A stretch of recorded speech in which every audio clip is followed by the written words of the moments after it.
Lenin e a Grande Ruptura é o tema de John Kenneth Galbraith neste 5º episódio da Era da Incerteza que vamos ver esta noite. Galbraith vai nos falar do que talvez tenha sido o final da Era da Certeza, os anos que precederam a Primeira Guerra Mundial, e vai falar da Grande Ruptura representada pela guerra e pela revolução na Rússia do Czar.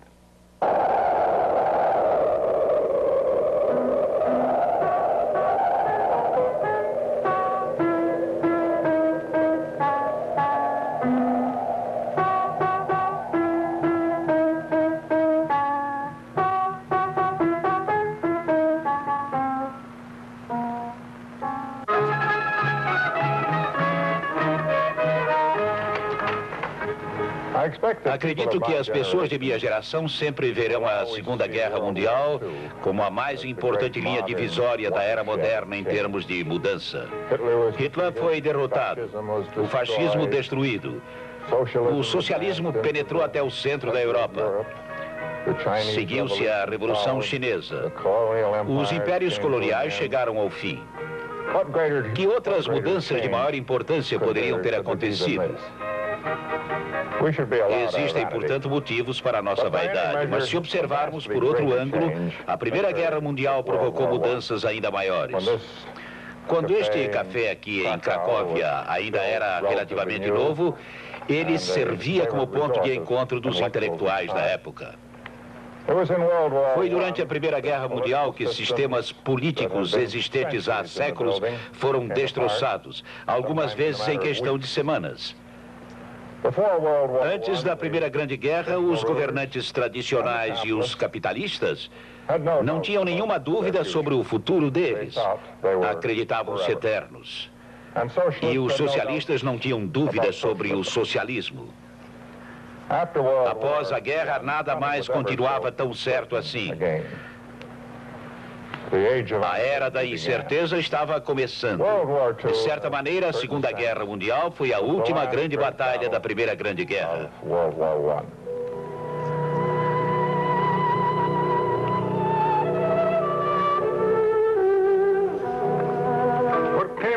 Toda uma estrutura social e política já estava em crise profunda na Primeira Guerra Mundial. Aqui na Polônia, bem como em todos os outros países da Europa Oriental, as terras ainda eram a fonte principal de poder. As tradicionais famílias proprietárias de terras eram politicamente dominantes. Reis e imperadores ainda governavam. O capitalismo e os capitalistas constituíam ainda uma força secundária. A estrutura de poder vigente na época estava dividida entre antigos governantes e donos de terra de um lado e do outro, os novos capitalistas, os homens de negócios. Nos países industriais, exceto a Grã-Bretanha, os fazendeiros e os camponeses eram rivais e geralmente excediam os operários em número. Cracóvia e toda esta parte da Polônia ainda pertenciam ao Império Austro-Húngaro. O Império Russo começava a alguns quilômetros dali.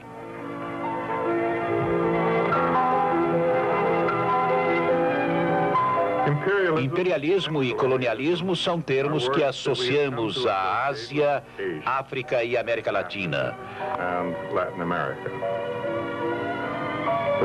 Mas aqui na Europa Oriental existia um tipo muito mais abrangente de imperialismo. Era parecido com o imperialismo inglês na Irlanda, pois envolvia o mesmo tipo de ódio refinado. Aqui os colonizados eram geralmente iguais aos colonizadores em termos de educação e cultura. Muitas vezes eram superiores, ou pelo menos se achavam superiores. Todos eram brancos, pelo menos depois de tomarem um banho. Eram poucos os que aceitavam ser governados por outros. Cracóvia, como já disse, era governada por Viena. Varsóvia era governada por São Petersburgo. Poznań, antigo centro cultural polonês, era governada por Berlim. Os russos dominavam os letões, lituanos, estonianos, finlandeses. Além dos poloneses, os austríacos dominavam também os habitantes da Boêmia, os eslovacos, os moradores da Rutênia, os croatas, os italianos e muitos outros. Foi aqui na Europa Oriental que começou a grande retirada do moderno imperialismo. Em 1914, a origem da incerteza e do medo não era a situação dos povos dominados. O czar e outros se sentiam seguros. O medo vinha dos dominadores rivais, concorrentes igualmente ambiciosos por terras que sempre tinham significado fortuna e poder. Sabia-se que a Áustria desejava uma parte da Sérvia, a Rússia queria a Turquia, a Alemanha queria a França, e os britânicos pareciam estar sempre pegando algum território em algum lugar. A partir destes temores surgiram as alianças. A Áustria se juntou à Alemanha, obtendo o apoio industrial e a força militar de que precisava enquanto dava aos germânicos uma mão de obra poliglota. Da Grã-Bretanha, a Rússia obteve o apoio naval de que necessitava. Ganhou também a sanção moral para o seu despotismo. A Grã-Bretanha e a França viam na Rússia uma grande reserva de potencial humano.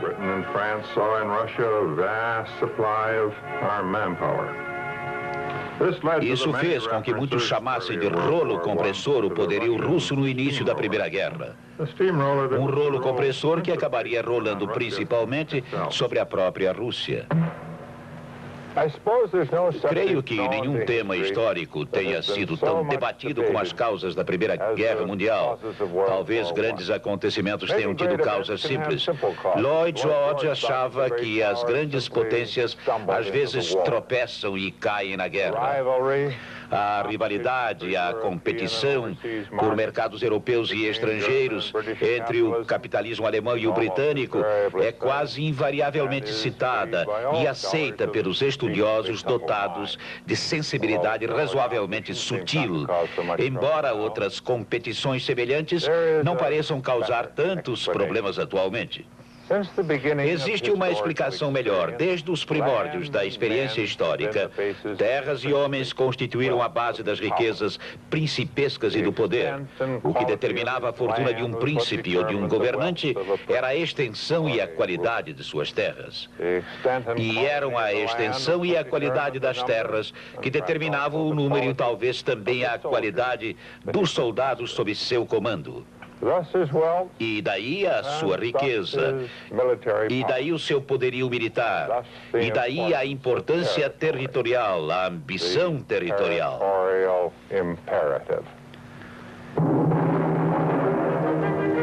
E como era de se esperar, tal crença na terra e no homem era parte do mais profundo instinto das velhas casas reais da Europa Oriental.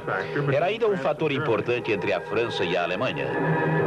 Entre os Habsburgos e os Romanovs foi algo de importância vital, talvez até mortal. Era por isso que os governantes olhavam-se uns aos outros com desconfiança. Cada um achava que o seu vizinho estava cobiçando o seu território.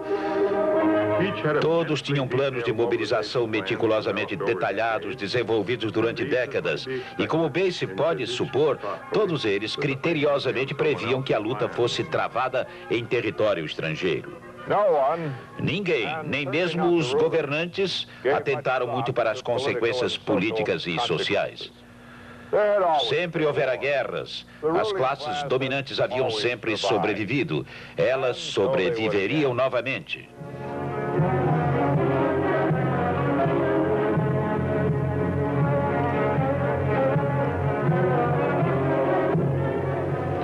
O corneteiro ainda relembra em Cracóvia a batalha da Europa cristã contra o invasor tártaro. E aquele foi um jogo de guerra extremamente simples comparado ao conflito de 1914.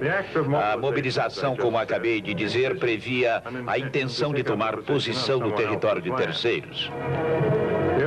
Os outros países sabiam de tal intenção.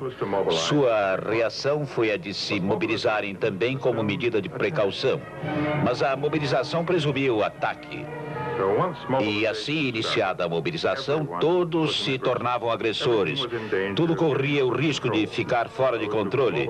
Os que conseguiram mobilizar mais rapidamente foram os primeiros a atacar. Os que eram atacados se defendiam, conclamavam seus aliados a atacarem.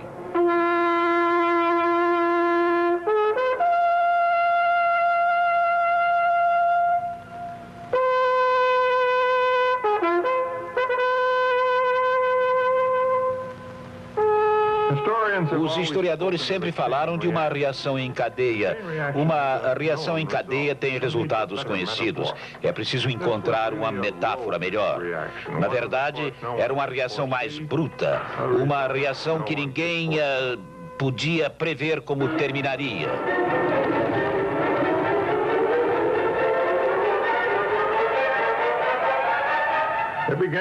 E ela começou com o grosseiro atentado contra o arquiduque da Áustria, que por acaso deu certo.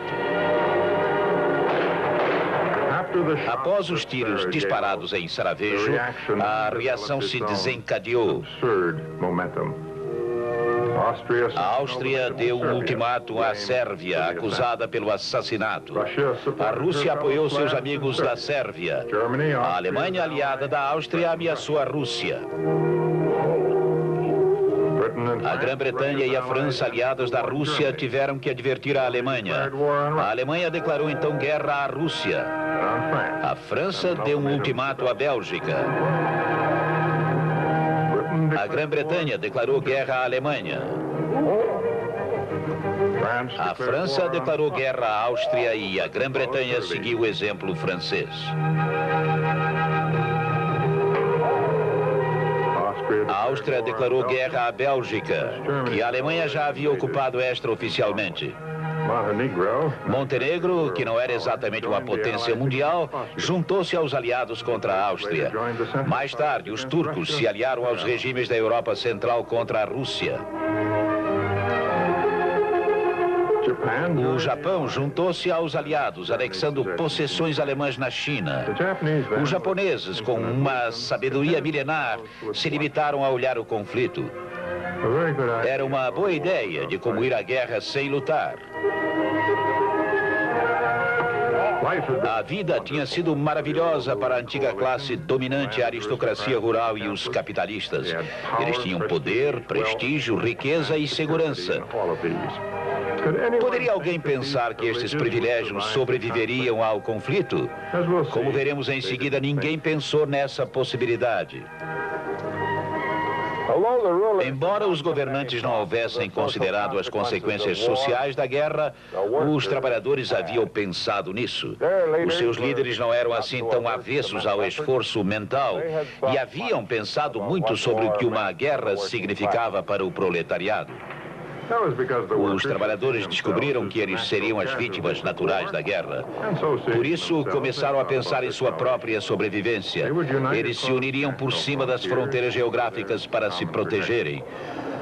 Unidos, os trabalhadores usariam seu poderio parlamentar para se opor aos créditos e ao dinheiro para a guerra.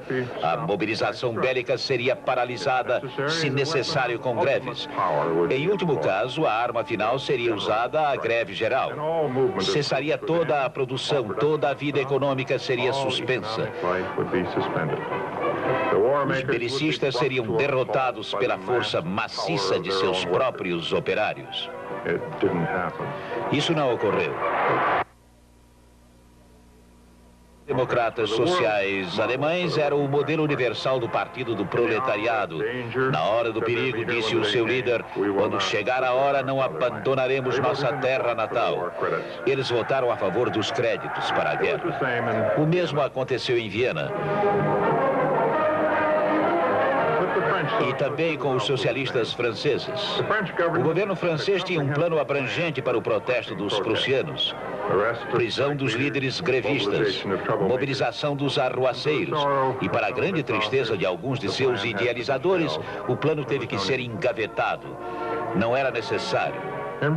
Na Grã-Bretanha, apesar do apelo ao recrutamento militar, não havia alistamento compulsório. Apesar disso, havia um enorme fluxo de voluntários. A única resistência partiu de um punhado de socialistas e pacifistas. O mais eminente deles foi Ramsay MacDonald. Seu gesto foi um ato intrépido. Muitos chegaram a achar que isso havia curado para sempre dessa tendência. Na Rússia, os bolcheviques, membros da Duma, o parlamento russo, se opuseram à guerra. Mas eles eram poucos e foram expulsos em pouco tempo. E na Rússia, os trabalhadores não contavam muito de qualquer maneira. Era o campesinato que contava. E quando seus senhores tradicionais falavam, eles continuavam obedecendo.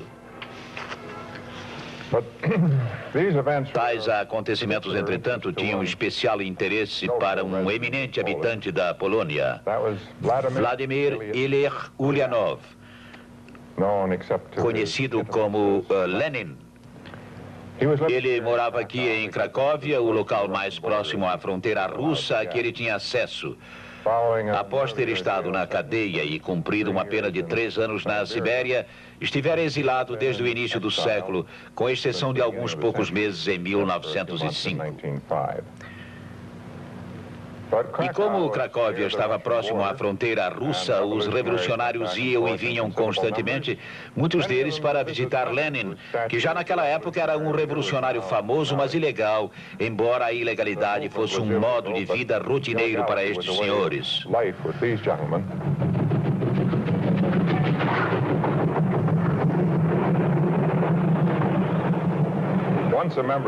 Certa feita, um tal Muranov, membro da Duma, veio ver Lenin. Lenin o condenou por haver cruzado a fronteira clandestinamente. Afinal de contas, ele tinha imunidades parlamentares, ninguém podia prendê-lo. Muranov desculpou-se, explicando que jamais lhe ocorrera que alguém pudesse fazer essas coisas legalmente. Os revolucionários que procuravam Lenin geralmente o encontravam aqui no Yama Mikhalikova. Mas não no verão de 1914. Lenin havia muito achava que a rivalidade entre as grandes potências capitalistas tornava a guerra inevitável. Mas, como todos os outros, não podia pensar que tal guerra estivesse iminente naqueles meses de verão. Como qualquer bom burguês, ele estava ausente, num recanto nas montanhas. Encontrava-se em Koronin, nas montanhas Tatra, perto da estação polonesa de esqui chamada Zakopane. A casa dele, que ainda existe, era de madeira. É um belo exemplo de arquitetura local.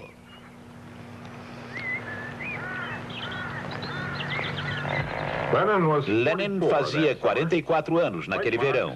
Como Marx e Engels e como todos os revolucionários em geral, ele pertencia à classe média. Seu pai fora professor primário e superintendente da escola. A revolução corria no sangue da família. O irmão mais velho de Lenin havia se envolvido num complô para matar o czar Alexandre III. Recusara-se a pedir perdão. O czar havia expressado calorosa admiração pelo rapaz após havê-lo mandado enforcar.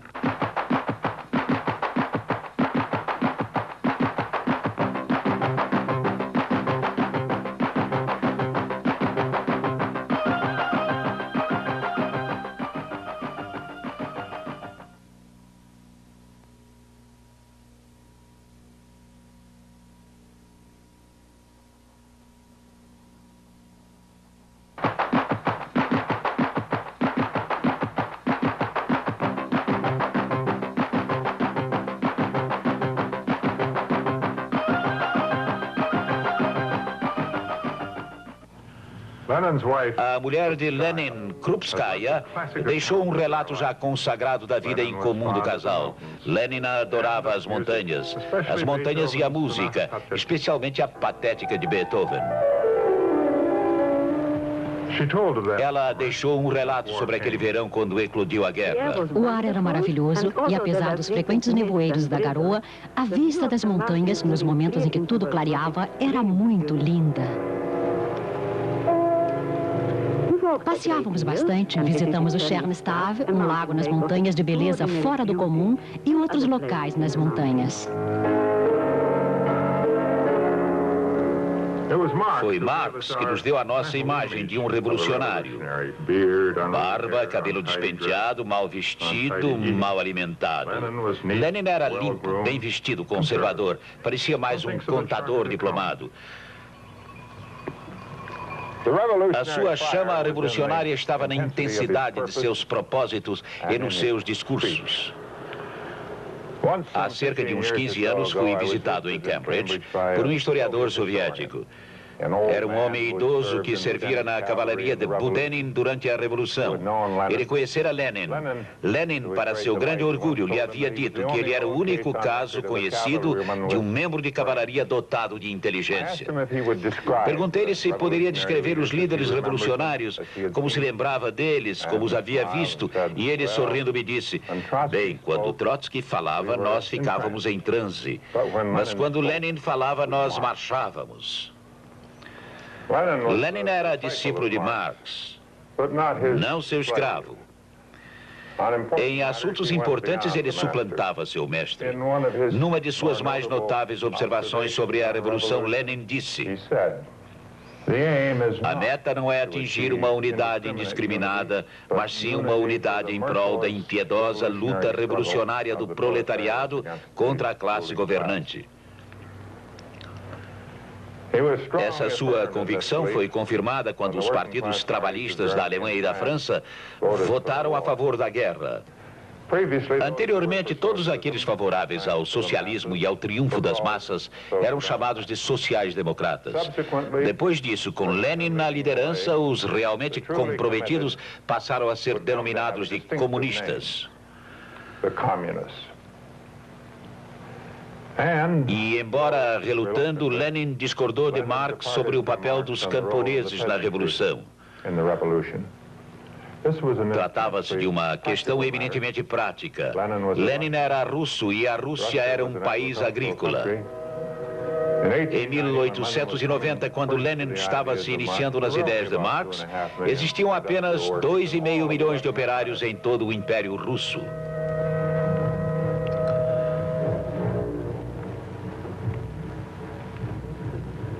Aguardar a implantação do capitalismo e depois a tomada do poder pela classe proletária que viria a ser formada seria esperar para sempre. Na Rússia, alguns camponeses possuíam terras, mas a maioria queria mais. Acreditavam que, por uma questão de direito tradicional, eram eles os verdadeiros donos das terras. Marx preferiria que primeiro o capitalismo salvasse esses camponeses da idiotice da vida rural, para usar suas palavras. Lenin achava muito mais prático prometer-lhe terras, e foi isso que ele fez. Tudo isso era para o futuro. Os canhões de agosto trouxeram ainda outros problemas práticos para Lenin na forma de ação policial. Anteriormente, ele havia sido um espinho cravado no Império Czarista. Agora, supunha-se que ele fosse um patriota russo, talvez um espião. Foi preso e o oficial encarregado de efetuar a prisão confiscou um livro de anotações que continha várias colunas de números. Talvez os números fossem códigos. Na verdade, eram dados estatísticos sobre a agricultura.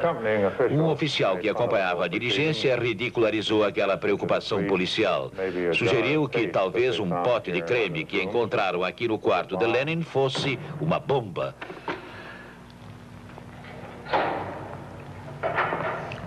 Há muito se dizia que o despotismo austro-húngaro era temperado por displicência ou talvez negligência. Nesse incidente, houve detalhes que reforçam a veracidade de tal julgamento. Após uma permanência relativamente curta na cadeia, Lenin e sua família tiveram permissão de ir para a Suíça, país no qual, desde os primeiros anos de exílio, eles se sentiram bastante à vontade.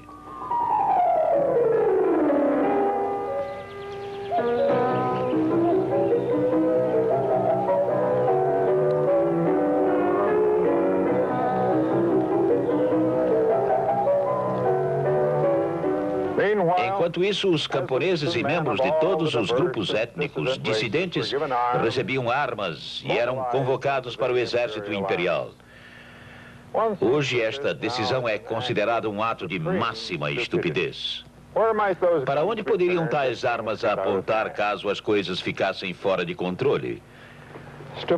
A estupidez é uma força atuante nos assuntos humanos que não deve ser negligenciada. Um fator reconhecido por todos aqueles com alguma experiência em assuntos militares. E foi uma força especialmente poderosa durante a Primeira Grande Guerra. O posto militar, assim como a influência política, era hereditário. Os generais eram escolhidos por motivos de família, de idade, de estilo militar ou sua habilidade de cavaleiros, não pela inteligência. Como ocorre mais frequentemente do que imaginamos, o homem inteligente era conhecido por sua insistência em fazer perguntas, por se tornar inconveniente. Assim, a inteligência era um forte fator de desqualificação. Nesta época, problemas bem anteriores à Primeira Guerra Mundial colocavam questões muito além do alcance dos generais da época.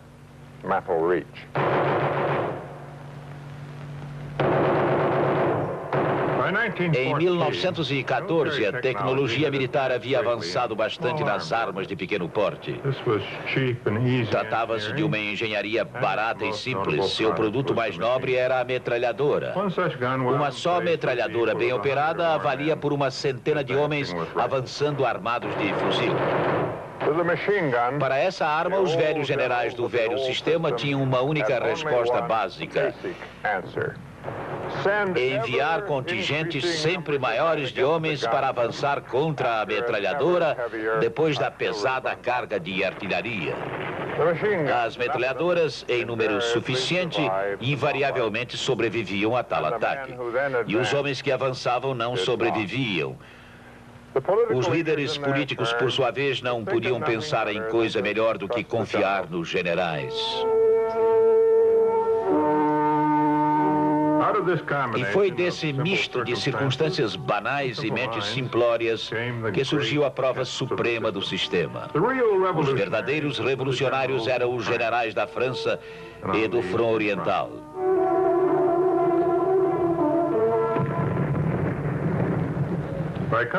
Já o revolucionário confesso, ora na Suíça, vivia uma vida sedentária e de estudos.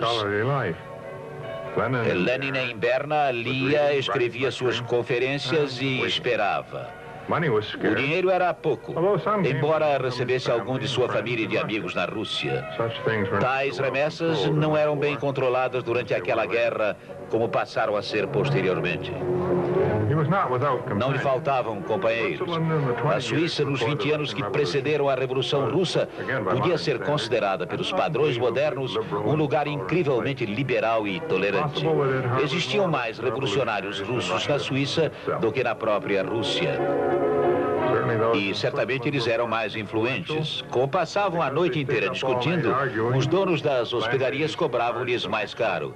Krupskaya deixou um depoimento sobre a obra de Lenin.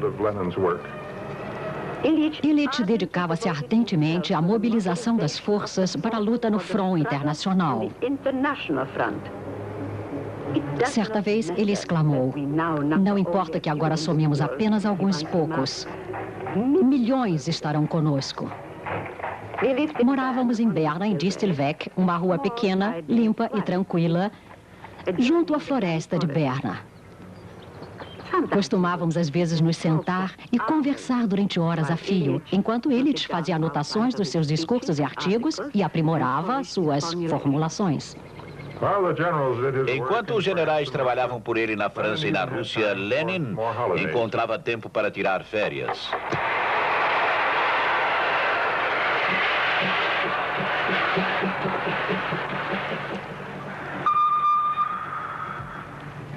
Ele ia para as montanhas como já fizera na Polônia. Descobriu, para sua grande alegria, que os bibliotecários sentiam prazer em lhe enviar os livros de que necessitava. A pessoa mandava um cartão para a biblioteca com o endereço e o pedido de que lhe fosse enviado determinado livro. Não exigiam coisa alguma, nem certificados, nem atestados, nem garantia alguma de que a pessoa não iria enganar a biblioteca, não devolvendo o livro.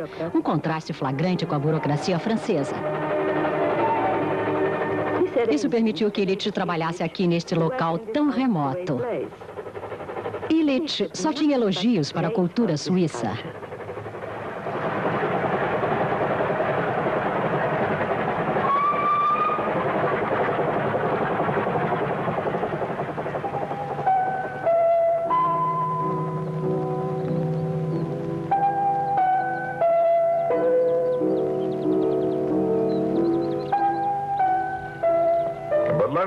Lenin, entretanto, nunca se sentiria satisfeito com uma vida passiva de estudioso, embora os generais e as classes dominantes antigas estivessem executando o trabalho por ele no front. Havia necessidade de alguma ação revolucionária direta. As armas dos revolucionários eram duas, os panfletos e as reuniões. A maior parte das suas famosas reuniões do tempo de guerra foi realizada aqui em Zimmerwald. Hoje é apenas a alguns minutos de Berna. Os que compareciam às reuniões faziam suas refeições aqui neste café, já então muito semelhante ao que é hoje. Qualquer novidade merecia uma reunião. Coisa alguma podia ser realizada sem uma reunião, após o que tudo se tornava possível. Mesmo um executivo de vendas contemporâneo não dependeria tanto de reuniões quanto Lenin e seus colegas. O local de reunião dos participantes dos revolucionários não era aqui neste café, e sim morro acima a alguns poucos quilômetros daqui. Os 38 delegados vindos de 11 países diferentes saíram de Berna a cavalo.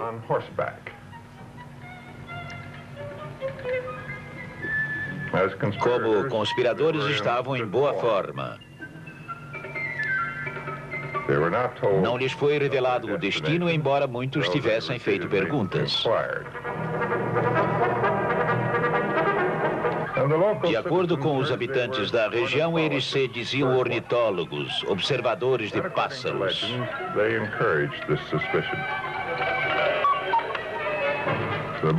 Se as aves pudessem examinar os seus observadores, Lenin, Trotsky, Zinoviev e Radek ficariam espantadas.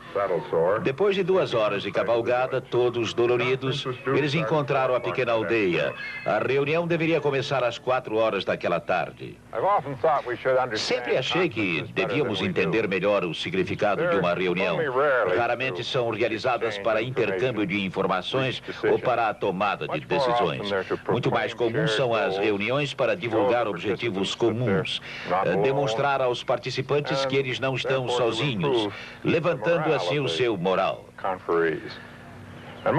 E ainda mais frequentes, as reuniões visam a estimular a tomada de atitudes em circunstâncias que tornam impossível qualquer ação, a fim de mostrar aos participantes e talvez a outros também que algo está ocorrendo, quando na realidade nada está acontecendo. A reunião dos militantes da social-democracia aqui em Zimmerwald, em setembro de 1914, tinha muito pouco dos objetivos que acabamos de mencionar. A questão básica era como os operários iriam reagir à guerra. A posição de Lenin não mudara em nada. Os operários de países diferentes não eram inimigos. Todos eles tinham inimigos comuns, o czar, os outros líderes e os capitalistas. Que os operários apontassem então as suas armas contra os seus inimigos e não entre si. Lenin defendeu sua posição. Acredito que com energia e força, mas sem sucesso. Poucos o apoiaram. O nacionalismo ainda era forte. Havia certo pacifismo, mas os delegados deviam, acima de tudo, ser cautelosos. Ornitologistas ou não, eles tinham que voltar para casa. Assim, em 1914, Lenin estava só, ainda caminhando isoladamente. Ele retornou a Berna em grande depressão, de volta a seu trabalho na biblioteca.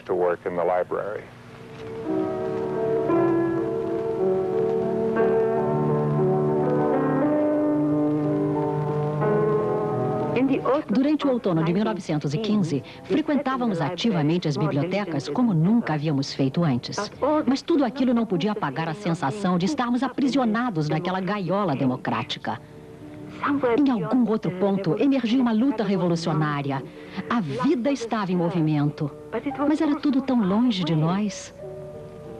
A questão do imperialismo, sua essência econômica, a exploração das colônias, cresceu de importância. E foi sobre essas questões que Illich trabalhou durante o final de 1915 e durante 1916, colhendo material para seu panfleto Imperialismo, o estágio superior do capitalismo. A teoria de Lenin sobre o imperialismo era talvez sua mais atraente contribuição ao pensamento revolucionário. Não se trata de um documento que causasse impacto. É em grande parte inspirado em J.A. Hobson, o reformador social inglês, conforme admite o próprio Lenin. A teoria afirmava que havia meio século que o capitalismo europeu alcançara seu ponto alto, como mostra o nosso cenário econômico.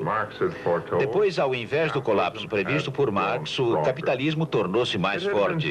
Havia escapado do colapso programado através de investimentos, do desenvolvimento, da exploração no mundo colonial.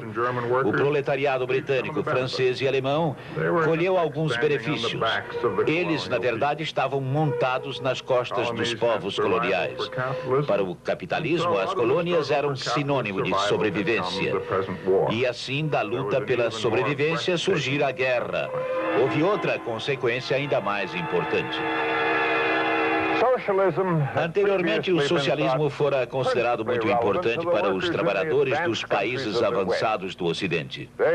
Eles haviam atingido um nível de desenvolvimento social em que era praticamente esperado que assumissem o poder. Sob Lenin, a revolução tornou-se tema da maior importância para o resto do mundo. Só a revolução retiraria os capitalistas ocidentais e os trabalhadores ocidentais das costas das massas camponesas da África, China, Índia, da Indonésia e de outros tantos lugares. Lenin levou a revolução para a Rússia. E, de certo modo, pode-se também dizer que a levou para a China. Fora dos limites neutros da Suíça, porém, a chacina prosseguia.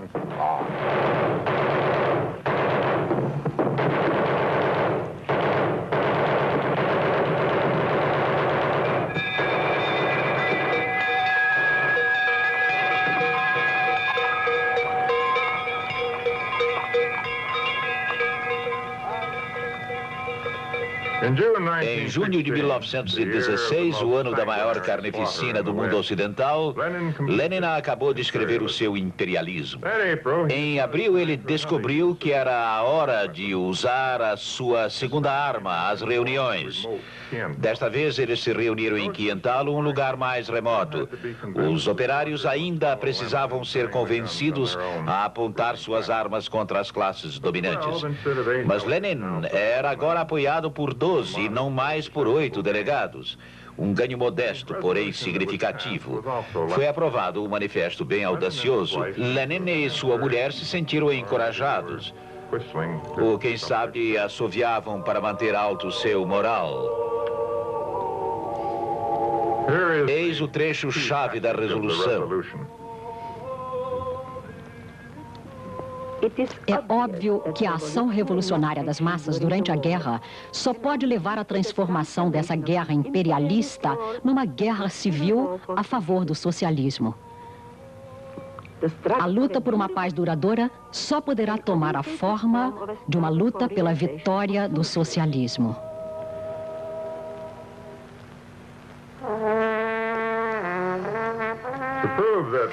Para comprovar que a vigilância estava ativa, foram executados no mês seguinte 3 oficiais alemães e 32 soldados rasos, acusados de haverem distribuído exemplares dessas declarações pelas trincheiras alemãs.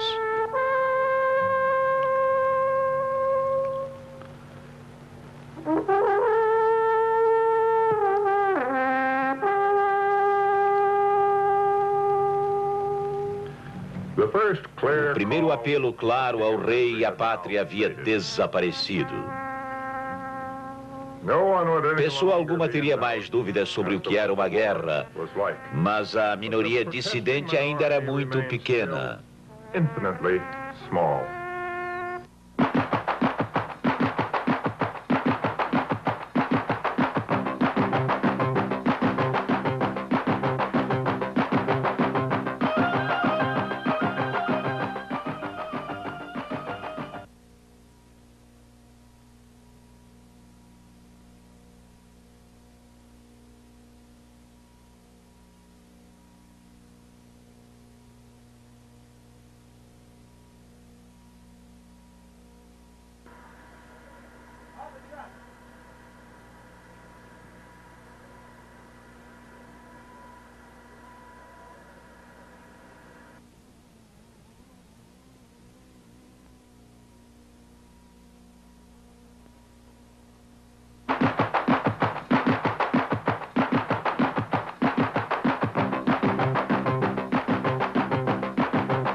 A maior das descobertas feitas durante a Primeira Grande Guerra não foi a fraqueza da estrutura dominante das tradicionais classes governantes e do novo poder capitalista. Foi a descoberta de seu quase inacreditável poder. Os poderosos ainda podiam levar milhões de pessoas até à morte sem um murmúrio sequer de protesto e, frequentemente, até com entusiasmo.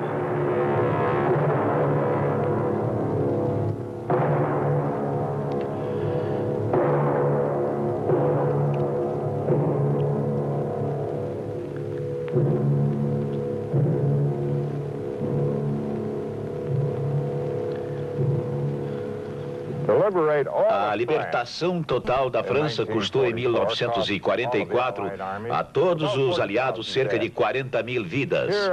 Aqui neste campo, as baixas inglesas e francesas em 1916 foram estimadas em 200 mil.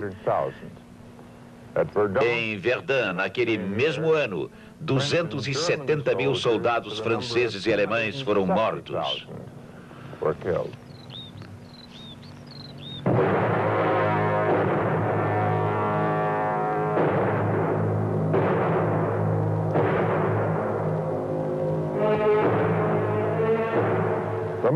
A mais brilhante prova de incompetência ocorreu aqui neste pasto.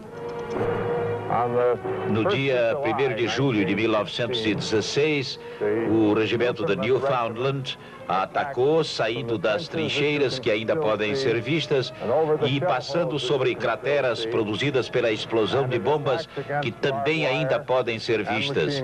E investiram contra o arame farpado, contra as metralhadoras, contra as peças de artilharia, que por erro de cálculo permanecem em grande parte intactas até hoje. Em 40 minutos, 658 soldados e 26 oficiais estavam mortos, feridos ou desaparecidos. Isso representou 91% de toda a força atacante. Todos os oficiais da força atacante estavam entre as baixas. Estas placas aqui indicam linhas alemãs e linhas do regimento Newfoundland. Foi como se todo o poderio militar do Império Alemão tivesse sido arrasado pelo regimento Newfoundland.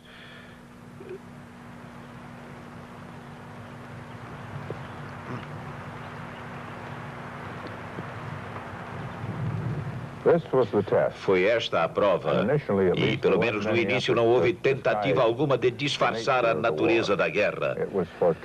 Era pelo rei, pela pátria, pelo Kaiser e pelo Reich, ou a grosso modo pelo governante e pelo sistema. Só depois que os Estados Unidos entraram na guerra é que descobrimos a nossa capacidade para justificar moralmente os nossos atos. A guerra então passou a ser um instrumento para tornar o mundo seguro para a democracia. Para manter isso bem vivo na mente de seus subordinados, os dirigentes e seus herdeiros apareciam de vez em quando nas trincheiras em dias calmos.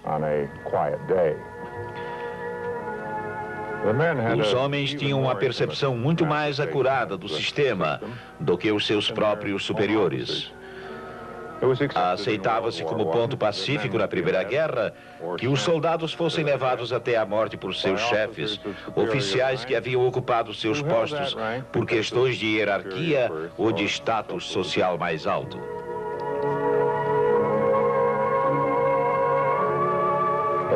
Mas a comprovação do sistema através de uma carnificina em massa teve outro espantoso resultado, embora aquela época não lhe fosse dado o devido valor. Quanto mais instruído o soldado, maior a disposição de aceitar a própria morte. Os bem instruídos soldados do Canadá, da Austrália, da Nova Zelândia, desfrutaram de alta reputação como combatentes.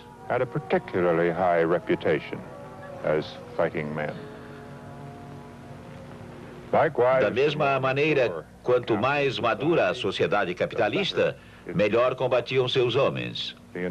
O proletariado industrial da Alemanha e da Inglaterra era da máxima confiança, algo muito desagradável para Lenin. E foram as mais analfabetas e atrasadas tropas de um exército do país onde o capitalismo estava mais atrasado que se revoltaram. Pertenciam naturalmente ao exército do czar. Nada disso era ainda evidente para Lenin. Embora sua esperança da revolução estivesse decrescendo, ele se preparou para uma longa estadia na Suíça. E em 1916, ele e Krupskaya mudaram-se de Berna para Zurique. Em Zurique, havia um número considerável de jovens estrangeiros imbuídos de sentimentos revolucionários. Havia lá muitos trabalhadores. O Partido Social Democrata de lá estava muito mais inclinado para a esquerda e parecia que naquele lugar o mesquinho espírito burguês existia em escala muito menor. A 22 de janeiro de 1917, Lenin falou a um grupo de jovens revolucionários aqui no Volkhaus, em Zurique. Fez um balanço das perspectivas. Ele não tinha dúvidas quanto ao triunfo do proletariado. Na época, ele estava havia mais de 10 anos, mais de uma década no exílio. Havia 2 anos e meio que partira da Polônia. Anos de espera, anos perdidos.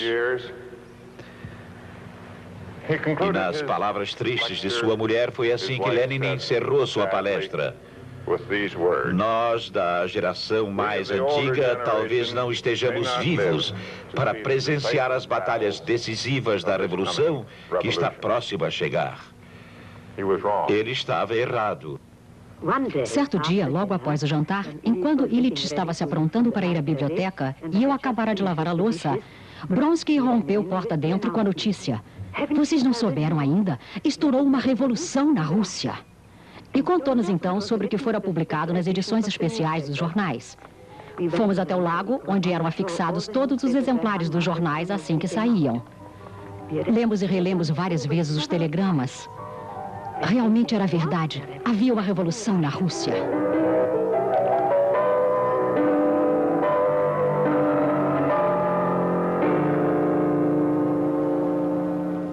Nos dias seguintes, Lenin estava desesperado. Como poderiam ele e seus companheiros chegar à Rússia? Por avião, e isso foi sugerido apenas como um sonho. Fugir pela França? Os franceses certamente não iriam considerar Lenin uma presença conveniente em Petrogrado. Provavelmente acabariam por fazê-lo prisioneiro. Passar pela Alemanha implicaria o risco de ser tomado por agente alemão. Mas era essa a única saída.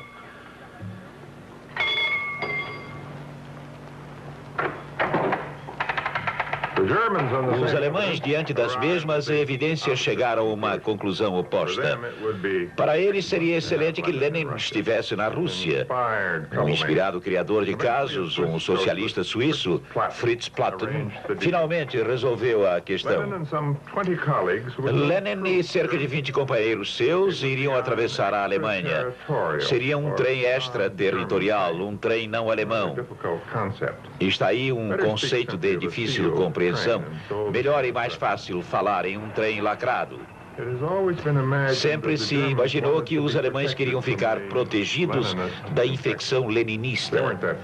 Eles não estavam tão apavorados assim. Era Lenin quem queria diminuir ao máximo qualquer contato seu com os alemães. Naturalmente, ao nos dar autorização para viajar, o governo alemão estava convencido de que uma revolução era uma terrível catástrofe para um país. Achava que ao permitir que imigrantes de várias nacionalidades atravessassem sua terra natal, iria fazer com que tal catástrofe se alastrasse apenas pela Rússia.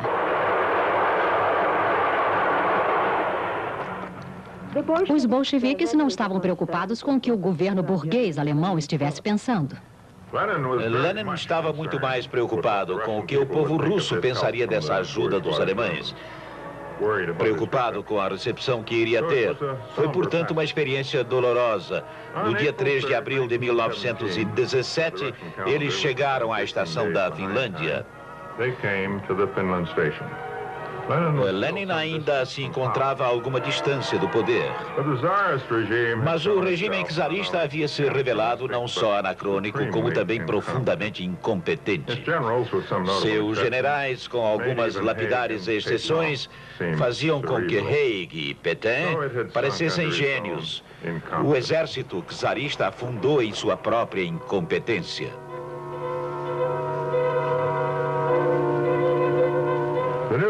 O novo governo de Alexander Kerensky, se é que podia ser denominado de governo, estava sossobrando. Por volta do outono, o poder estava ali para ser tomado. Mais uma vez, a revolução estava arrombando uma porta já podre. Para a tomada do poder, os disciplinados, adeptos e o pequeno proletariado russo souberam seguir Lenin.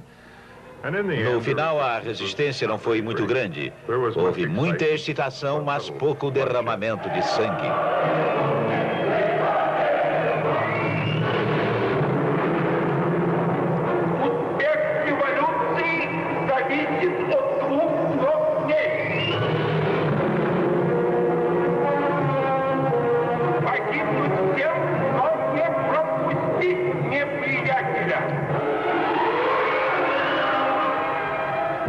A verdadeira vitória de Lenin foi conservar e consolidar o poder, saindo da anarquia e de uma guerra civil, para conquistar uma firme autoridade sobre todo este extenso país em apenas 5 anos. Nesse período, Lenin pôde ver e refletir sobre seus erros de avaliação. Terminemos com o capitalismo, dissera ele, e todo o resto será uma tarefa de administradores. A administração socialista, entretanto, revelou-se burocrática e incompetente. Lenin acabou admitindo que todo o nosso aparato é muito ruim e acrescentou que a primeira máquina a vapor também não prestava. Em 1921, com a nova política econômica, ele recuou por um breve período, recorrendo ao capitalismo como solução para o problema administrativo. Coube a Stalin, com toda a sua força e violência, concluir a implantação do socialismo. Não havia mais dúvidas de que a antiga ordem já não mais existia na Rússia. Desapareceram os antigos governantes, os velhos aristocratas proprietários de terras, todos os novos capitalistas. Mas também em outros lugares era grande a mudança. Nos países da Europa Ocidental, a coalizão entre capitalistas e as classes tradicionalmente dominantes acabara para sempre, e com elas as velhas certezas.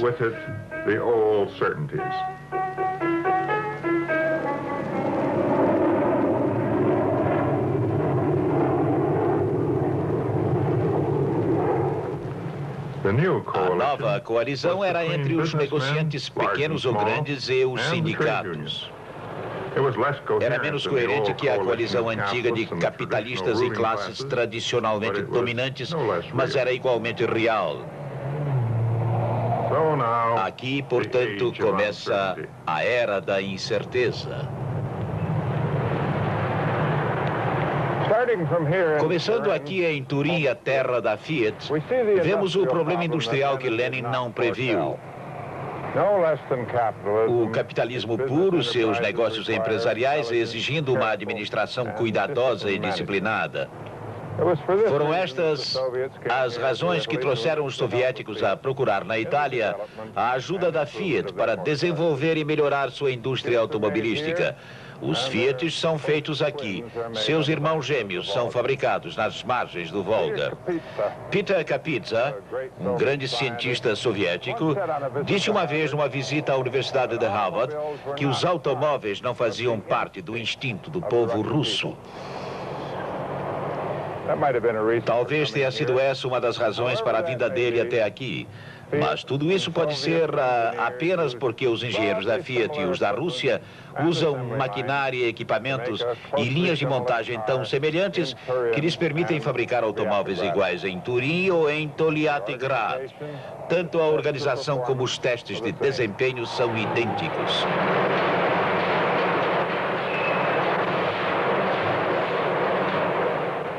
É para as grandes firmas modernas que convergem atualmente o capitalismo e o comunismo. E isso exerce efeitos ainda mais profundos sobre a distribuição do poder em todos os países industriais. A empresa emprega trabalhadores e operários. Possui também um grande aparato técnico, científico e administrativo. Sustenta um grande número de pequenas firmas, que são seus fornecedores, que vendem seus produtos. Precisam de um amplo serviço social, um grande sistema educacional. Todos esses conglomerados desejam ter uma voz junto ao governo. Nenhum deles quer entregar todo o poder exclusivamente ao proletariado. E isso explica, em parte, a aparição da dissidência intelectual na Rússia. E explica por que os comunistas italianos, rompendo com Moscou, admitem que não mais esperam alcançar o monopólio do poder. Eis aí outro problema para Lenin. Mas Lenin, como já vimos, era também um político bastante prático. Teria percebido como o poder, desde a sua época, vem se espalhando pelos novos grupos. E teria visto a impossibilidade de ser ele capturado e monopolizado por quem quer que seja. Poderia muito bem haver outro panfleto. De qualquer maneira, a ditadura do proletariado, assim como tantas outras coisas, rendeu-se agora à tirania das circunstâncias. Na próxima semana, Galbraith vai tratar de outro tema fascinante, a ascensão e a queda do dinheiro. Para dar a sua visão pessoal desse tema, ele seleciona momentos críticos da história do dinheiro, do uso e do abuso que os homens têm feito dele e de suas tentativas de controlá-lo do século XVI até quase os nossos dias. Até a próxima segunda-feira.